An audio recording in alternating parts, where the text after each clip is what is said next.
Hello everyone, welcome back to my mini vlog channel. उठते के साथ ही मेरे घर के काम बाकी थे जो मैंने सभी निपटा लिए थे। देन मैंने नाश्ते में इडली खाया और तुरंत स्टडी करने के लिए बैठ गई। तो आज मुझे हिंदी पढ़ना था और आज डे 3 है, तो हिंदी और हिस्ट्री के एक-एक चैप्टर मुझे कैसे भी करके कंप्लीट करने हैं। तो यहाँ पर मैं पहले हिंदी पढ़ने बैठ गई और चेक कर रही थी कि क्या-क्या मेरा हो गया है। तो मेरा सगुन भक्ति काव्य, रीति काव्य हो गया है और अब मैं उत्तर छायावधि कविता, दिनकर और बचन पढ़ रही थी। तो अभी फ़िलहाल मैं दिनकर की कविताएँ पढ़ रही थी। तो पहले एक बार पूरा अच्छे से मैं पढ़ लेती हूँ, देन मैं उसके नोट्स निकालती हूँ।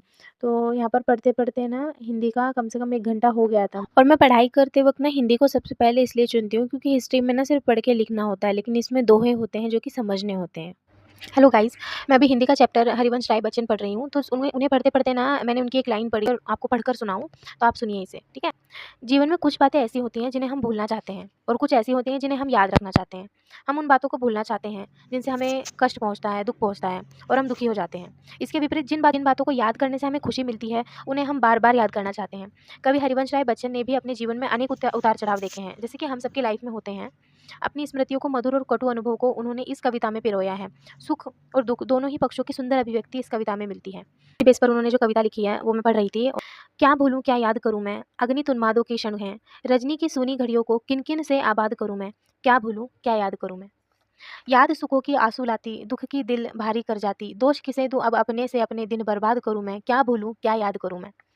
दोनों करके पछताता हूँ, सोच नहीं पर मैं पाता हूँ, सुधियों के बंधन से कैसे अपने को आज़ाद करूँ मैं, क्या भूलूँ, क्या याद करूँ मैं।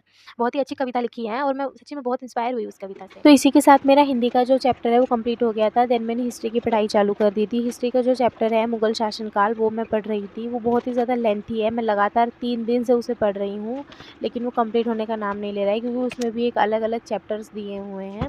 तो अभी फ़िलहाल मैं बाबर और हुमायूँ के बारे में पढ़ रही थी, जिनकी जहांगीर प्रणालियाँ पढ़ रही थी और एकता प्रणाली पढ़ रही थी। देन पढ़ते-पढ़ते मेरा टाइम हो गया तो कॉफ़ी का, बीच-बीच में थोड़ा-सा पानी का गैप ले लेती हूँ और फिर 5 बजे फिर मेरा कॉफ़ी का टाइम हो गया। आप भी ना पढ़ाई करते वक़्त थोड़े से चाय-पानी के नैप ले लिया करो, जिससे कि आपको नेक्स्ट टाइम एनर्जी मिले पढ़ाई करने के लिए।